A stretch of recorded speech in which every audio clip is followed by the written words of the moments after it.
Hey, podcast listeners, it's Leah here with another Roundtable replay. So, are you curious about meditation the way I am? I spent the holidays reading a few books on the science of meditation and the practice of it because I'm just curious to see what it will do and the impact on my life. So on the science side, I will come to you further with some more information in coming weeks on a podcast recommendation related to this book, Altered Traits.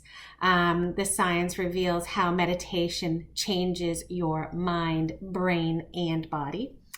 Thickens the prefrontal cortex, reduces the reactivity of your amygdala, causes a shift in not only your exhibited state of mind, but your actual behavioral traits that you exhibit, aka you might become less of a jerk, meditating more. Not that you're a jerk, but if you find yourself reacting, meditation can help. So I will come to you more in the coming weeks with some podcast recommendations related to that one.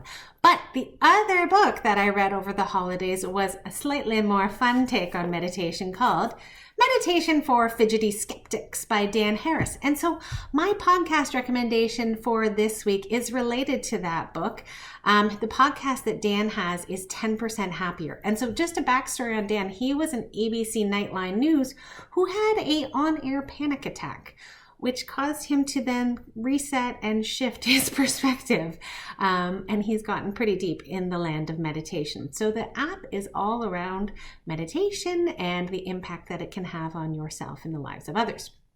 So the podcast episode in particular that I'm recommending is his bonus episode that was released recently with 4 quick tips on how to really embed the practice of meditation in your life and how to better stick with that intention if that is one of your resolutions that you had for the new year. So they are very quick. 1, daily-ish. Aim to meditate most days of the week.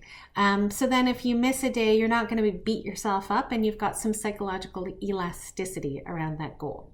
The second is commit to a pretty low bar. Set it for 1 minute a day. And typically people meditate for 1 minute and then they'll jump that bar because it feels good. If something feels good, you're more likely to continue doing it. Strategically assess your calendar and schedule it in. Actually write it in, which creates more accountability for you to do it. And then lastly, get an accountability partner. Tell someone about your intention so that they can hold you accountable. So why did I love this podcast? Well, because those 4 quick tips, daily-ish, set a low bar, schedule it in, and create an accountability partner, those tips apply to any type of behavioral change. And that's what we do at Roundtable. We coach leaders who are navigating growth, change, and disruption to identify a specific behavior and move themselves from point A, where they are, to the point that they need to be. And so those 4 quick tips are very helpful with respect to any type of resolution or any goal associated with behavioral change. So that is my podcast recommendation for this week, my friends. I will be coming to you soon with another Roundtable replay. Bye for now.